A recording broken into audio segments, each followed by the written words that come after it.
Un nuevo episodio, señores, para todos ustedes. Aquí están mis hermanas del alma. Señor, y traemos un tema bastante interesante y vamos a entrar de inmediato en materia. Y se trata precisamente de Disney, que es el estándar por excelencia de lo que es la experiencia, porque ellos diseñan, ¿verdad?, la emoción del cliente, y ellos han dado a entender que la magia no es espontánea, que es ingeniería emocional, que es entrenamiento cultural, y también que se han basado en que los detalles, en que en esos detalles ellos no dejan ningún tipo de cabo suelto, pero hemos visto que esta semana, precisamente a inicios del mes de noviembre, hubo una situación que los ha marcado.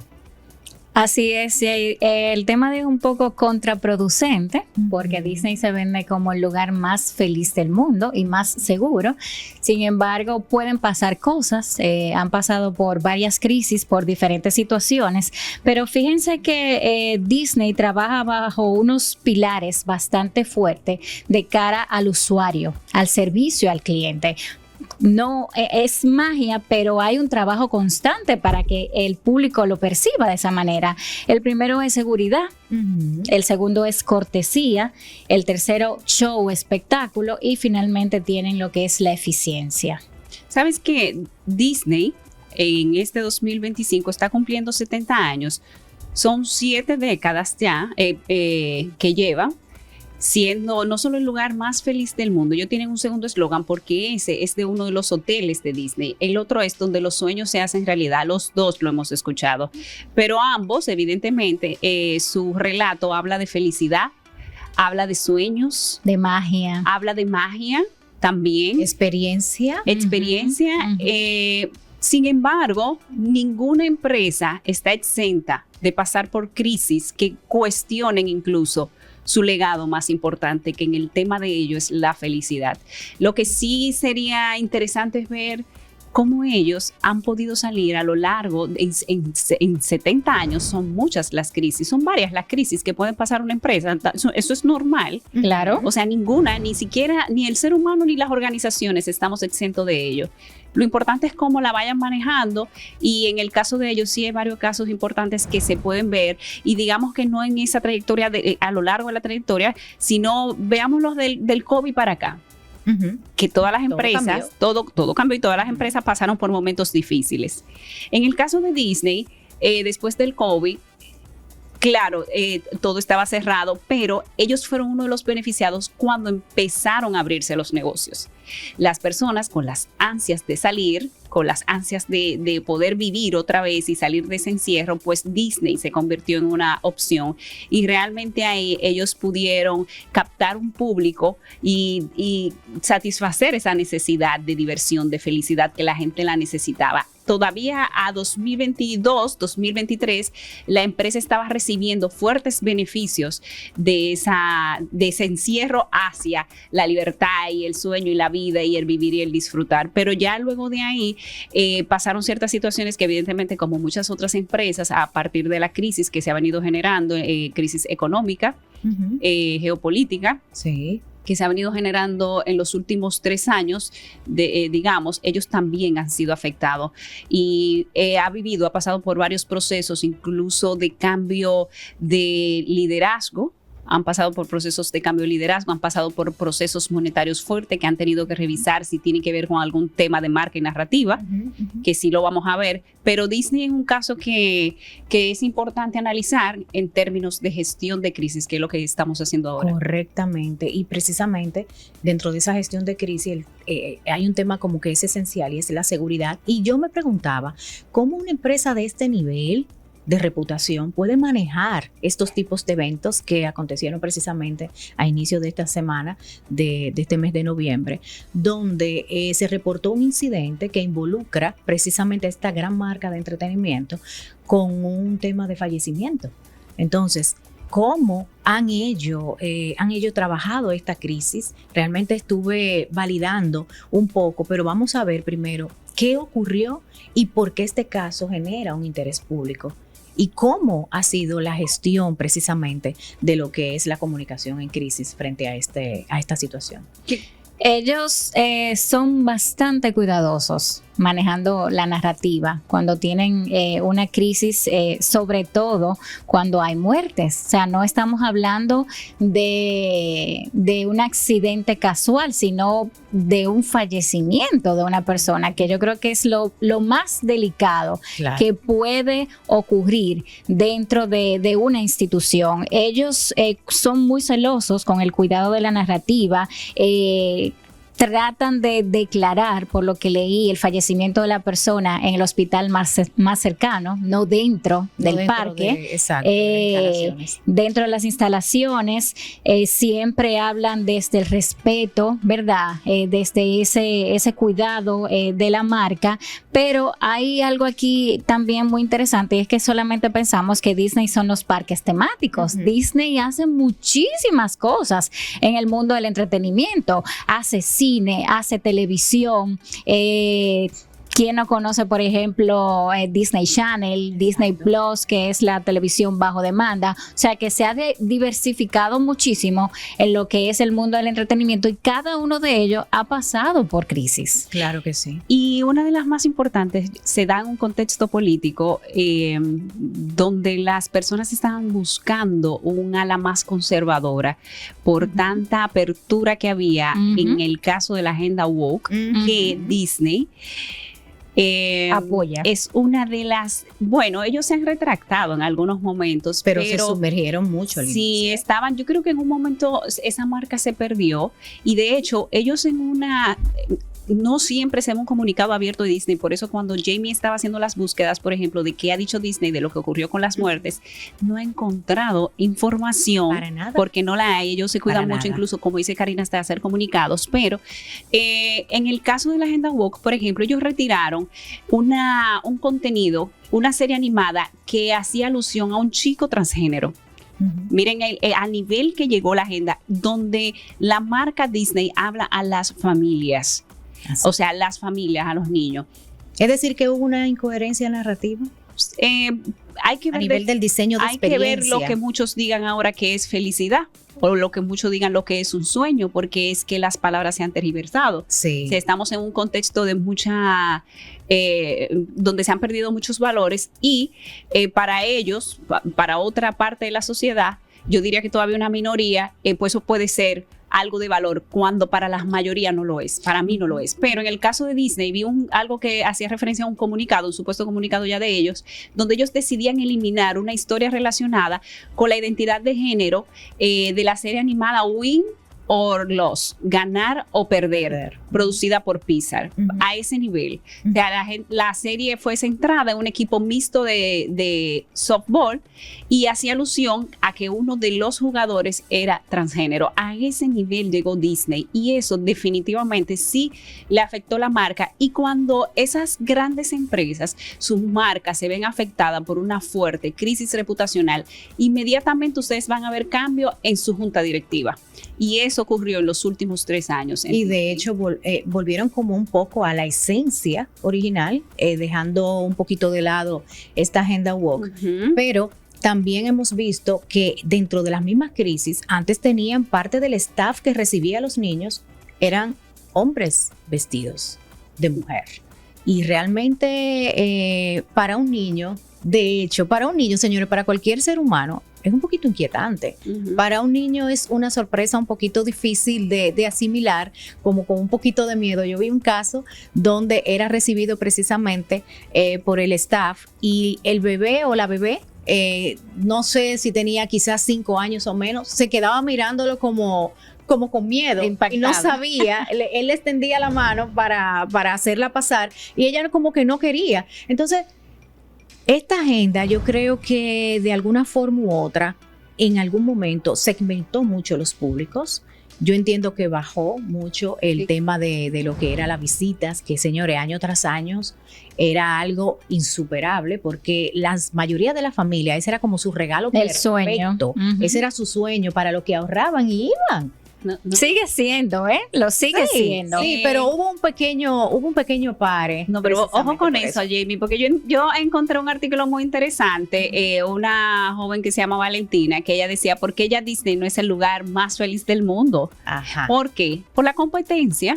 porque ya no es el mejor parque. Hay las personas, o sea, la diversidad de gustos, el tema de los valores, de qué yo quiero realmente, ha hecho que otros parques a nivel del mundo también sean tan atractivos como Disney. Aunque Disney tiene varios parques en Asia, tiene parques tiene en Europa. Disneyland en Francia, En Estados Unidos tienen el de Orlando y tienen en California. Sí. Ellos tienen varios, pero a nivel, porque ella dice que ya no es el único parque de diversiones más feliz del mundo.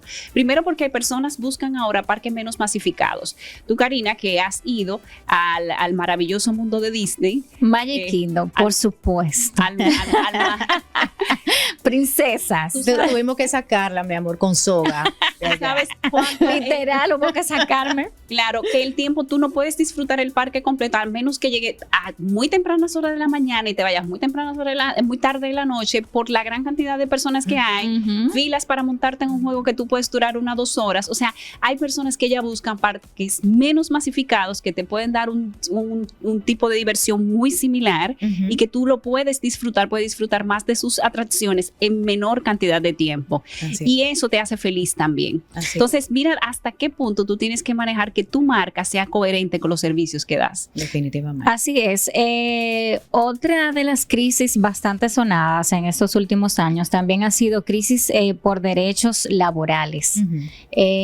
Los colaboradores de Disney se quejan mucho por el tema de la explotación laboral, señores, pero imagínense los horarios, trabajar en un parque de diversión, en un crucero. O sea, eso no tiene, eso no para. Eso es día y noche. Exigencias laborales muy estrictas para el personal también se han visto. Es que ellos tienen una excelencia obsesiva con los detalles. No, sí. Ellos o sea, hay que felicitarlos. O sea, eso es ¿verdad? parte. Eso es Sí, parte. es que es mágico. Tú mágico. entras ahí y de verdad se vive una magia. O sea, el ambiente, cómo te trata la gente, el servicio al cliente, es fantástico. Y precisamente de esos empleados, bajo esa crisis, es que ellos no lo consideran empleados. Se dice que ellos se llaman cast members, es decir, que ellos no hacen el papel de empleados, sino que ellos se sumergen en escena. Ellos hacen un papel. Imagínense cuando ellos están backstage, que vuelven como a la realidad, que ellos perdieron el sentido incluso del tiempo que tenían allí. Imagínense después que ellos estén sumando y restando en buen dominicano y que entonces vean que no se corresponde quizás la paga. Entonces, entrar en escena también es un peligro inminente a nivel emocional. Pero miren, vamos a volver un poquito a este caso tan sonado, porque si nosotros lo vemos, por ejemplo, basado en lo que ocurrió, pero también basado en que no hemos tenido esa respuesta ante esa crisis de manera oficial, ellos mismos con sus acciones típicas del manual de Disney, por ejemplo, ellos tienen respuestas rápidas y operativas. Entonces yo me decía, ¿y por qué no ha salido un comunicado oficial con un vocero oficial hablando precisamente de esta situación, de esta muerte dentro de sus instalaciones? Ellos tienen, por ejemplo, confirmación de los hechos dentro de sus acciones típicas y no hemos tenido, por ejemplo, ese comunicado oficial que hable de hora, de datos, dónde fue, qué pasó. Y mira que estamos en unos tiempos, entiendo que esperarán las investigaciones porque se habla de que algunas personas simplemente llegaron al hospital con un cuadro clínico y ahí fallecieron, otras murieron dentro de uno de los hoteles, del complejo de los hoteles, y 2 de estas, aunque dicen 4 en las últimas 3 semanas, entre octubre y noviembre, la primera semana de noviembre, yo contabilicé 5 casos y 2 de ellos se dice que fueron por suicidio incluso. O sea, y es extraño porque ese es el lugar más feliz del mundo. Exacto. Pero evidentemente sí se han dado estas noticias en los medios. Tú tienes que confirmar el medio para saber que la noticia que estás recibiendo es verídica. Tienes que confirmar los medios. Pero todavía le queda a la gente la duda porque uno no ve un comunicado directo de Disney. Y a veces sabemos que también hay noticias que surgen para hacerle daño a las empresas, Sí, claro. a los países, porque en República Dominicana una vez, recuerden que vivimos un caso que era una campaña negativa para el país, para hacerle daño al país de supuestas muertes que estaban ocurriendo en la República Dominicana. ¿Lo recuerdan? Claro, para afectar el turismo, claro que sí. Y justamente cuando el turismo estaba en su punto más alto. Exacto, en su punto más... que de hecho, después de pandemia, es que el turismo incluso crece más. Exacto. O sea, una cosa totalmente opuesta, pero creció de una manera. Pero República Dominicana, Jamie, y ahí hay que felicitar a las autoridades, hicieron un trabajo a fondo tremendo, autoridades del sector privado también, porque eso afecta de una u otra manera al sector privado con el tema del turismo, del lobby fuera, para parar esas noticias negativas y falsas, porque no son noticias negativas, eso yo lo catalogo como noticias con fake news, eso es desinformación completamente. Sí, así es. En el caso de Disney, la marca tiene que cuidarse del auge de la desinformación, que es uno de los principales riesgos que toda organización en estos tiempos está sufriendo. Todas las organizaciones tienen que tener cuidado con la desinformación. Así es. De hecho, hemos visto que Disney no hace un show de las crisis, por así decirlo. Exacto. Sino que ellos manejan una práctica silenciosa, respetuosa. Pero ¿hasta dónde puede manejarse daño, de esa manera? Que puede hacer daño, claro. ese silencio, porque ya hay un momento, si solamente en un mes ella contabilizó 5 casos en menos de un mes, ¿verdad? Entonces, si ya tenemos tanto, hay que comunicar oficialmente, y todas las que estamos aquí en esta mesa sabemos que hemos tenido que manejar algunas crisis de marcas en algún momento. Señores, es necesario que un vocero salga. Claro. Es necesario. Claro. Que diga la postura institucional y que salga de una fuente, porque es peor tener especulaciones. Y fíjense que como estamos con los medios digitales, cualquier cosa se puede publicar al instante. O sea, yo veo algo en un parque, lo sin grabo, verificación. lo grabo, lo subo o hago hasta un live. O sea, que estamos luchando realmente contra eso. Contra los co-creadores de contenido que te pueden destruir, pero se hacen 2 trabajos a nivel de comunicación. Se hace uno público, donde tú puedas expresar, mira, esta noticia es falsa, esa puede ser una, pero también hay una tendencia un poquito a ser más conservadores, y eso lo estuve viendo, que hay un estudio que los CEO de las grandes empresas y de las grandes, a veces las grandes tecnológicas, grandes corporaciones, están tomando la decisión de ser más conservadores a la hora de comunicar. Porque si hoy dices algo, queda grabado, todo el mundo lo tiene. No hay forma de recogerlo. Es más difícil recoger algo que has dicho y que está en los medios de comunicación, a que tú tomes un tiempo prudente y entonces salgas y des las explicaciones correctas. Eso están haciendo muchos CEO de las empresas. Es decir, ya no se sale corriendo a dar declaraciones. Ahora se estudia, se analiza la información que se va a dar y se toman las medidas de cómo se van a dar las informaciones, porque tenemos nuevos métodos y medios de comunicación, porque tenemos que planificar estratégicamente cuál va a ser nuestro segundo paso, porque hay que analizar cuáles van a ser las reacciones alrededor de una crisis institucional, porque se tiene que investigar y saber quiénes más pudieran estar involucrados, y porque hay un trabajo que se puede hacer detrás cuando hay intereses de otras empresas para que la noticia negativa alrededor de una marca tenga poder. Así es. Y definitivamente todos sabemos aquí que los comités de crisis dentro de las empresas sí existen, que de hecho se trabajan de manera consecutiva proyectando posibles crisis alrededor de la marca y según la naturaleza. Entonces, por ende, está el manual de crisis. Sí. Entonces, dentro de todo esto, y precisamente en este caso, yo veo como que hay un dilema ético comunicacional. ¿Cómo honrar la vida? Esa es la pregunta que yo me hago. ¿Cómo honrar la vida y el duelo sin convertir el hecho en una propaganda? O sea, yo creo que es bastante paradójico incluso el hecho de que deban comunicar. Claro, no, me sorprende que teniendo un plan de crisis integral, ¿verdad?, donde esté estipulado cómo deben actuar, con qué protocolo van a enfrentar cada situación, no esté tan claro el tema de las declaraciones, porque si bien es cierto que si nosotros no ponemos una postura firme a nivel institucional, otro lo va a hacer por nuestra marca. Claro, ¿y qué pesa más? la transparencia, la contención emocional Ujú. o la continuidad de las operaciones. Sí, no, para ello la continuidad de las operaciones. Definitivamente. Porque, bueno, es una de las marcas más potentes a nivel global. Señores, Disney tiene una ventaja, que es que su trayectoria, sus productos llegan al corazón de la gente. ¿Por qué? Porque ¿cuáles son los personajes más icónicos de Disney? Todos esos son parte de nuestra vida. Ujú, Estamos ujú. hablando de Mickey Mouse, por ejemplo, De también la Sirenita. El Rey León. El Rey León. Todas las princesas de Disney. Todas. Y Nosotros crecimos con ellas. Exacto. Crecimos con ella y de una manera u otra a nosotros nos duele la marca. Claro. Porque fueron parte de nuestras vidas y eso es un elemento positivo que tiene Disney como empresa y que realmente le juega mucho más a favor. O sea, la gente no tiene el interés, el ser humano común, o sea, lo que crecimos con todos esos personajes de Disney, de que Disney sea destruida, sino de que aquello con lo que crecimos se mantenga y se sostenga de una u otra manera. Sí, claro, hablamos en este caso del parque de diversiones. Ellos han sabido llevar su relato de los parques al cine. Ujú. Hemos visto películas que hacen referencia a parques de atracciones que tienen lugar. No todo el mundo ha podido ir a Disney como parque, pero sí ha podido vivir Disney en contenidos.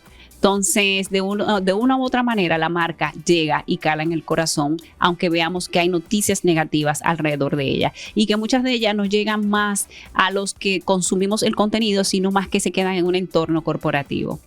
Así es, realmente Disney es el referente por excelencia, porque ellos no diseñan servicios, sino que Una ellos experiencia. diseñan emociones, Sí, diseñan experiencia. para dejar ese insert mind, señores, que a veces cuesta tanto cuando estamos desarrollando planes estratégicos para saber exactamente qué vamos a dejar en la mente del consumidor. Entonces, la arquitectura de ellos es diseño de experiencia. Entonces, bajo ese contexto, ¿cuál sería entonces el diseño de lo que es esta comunicación, vamos a decir, basada en una crisis así?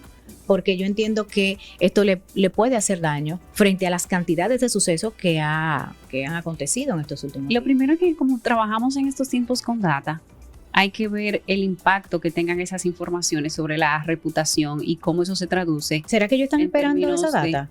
Pero ellos quizá la puedan medir con un análisis de escucha online. Ujú. Esa data se puede medir, se puede tener ahora mismo y ver a nivel de reputación qué están diciendo y cuál es la conversación que hay alrededor de su marca. Eso es un trabajo que ellos pueden hacer, que quizás por eso Jamie y Karina, ellos no han tomado una decisión, porque a veces, miren qué pasa, y yo me he dado cuenta cuando nosotros estamos resolviendo una crisis de una organización o de un líder.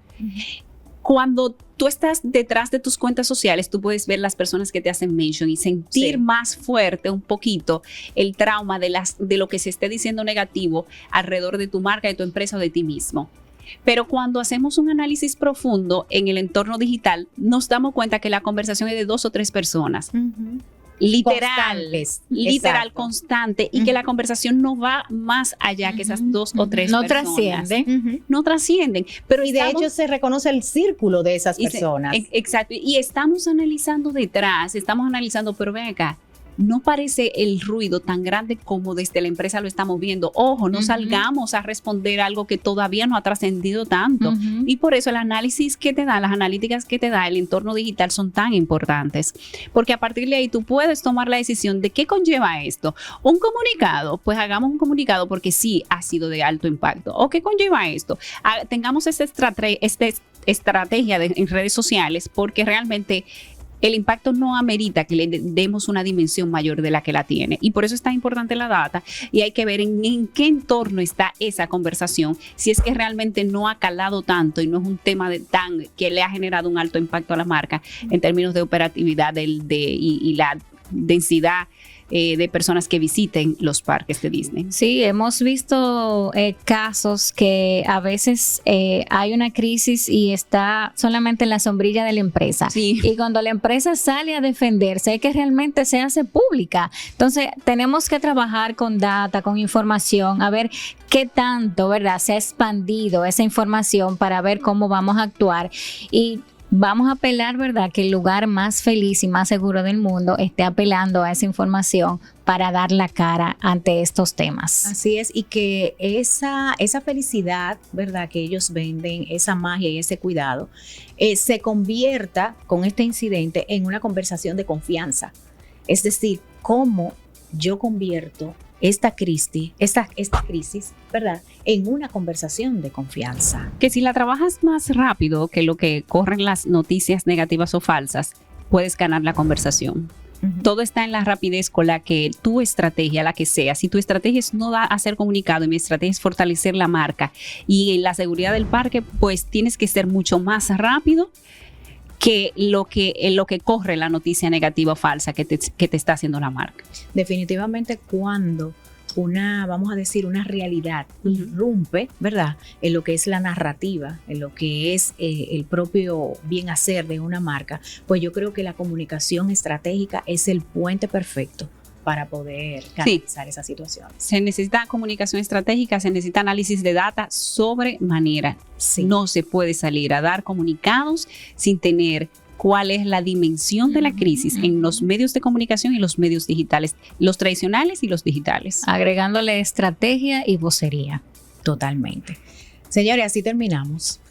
Un episodio más con un caso muy real y al cual le vamos a estar también dando seguimiento, porque nosotros como podcasts, Brain Matters Podcasts, analizamos las narrativas definitivamente porque entendemos que las narrativas tienen poder. Le salió las venas de opinión pública, Jamie. Le vamos a estar dando seguimiento al caso. Sí, es que definitivamente. Comunicadora Al fin. Señores, gracias por acompañarnos, hermanas mías. En un próximo episodio seguimos. Bye. Chao.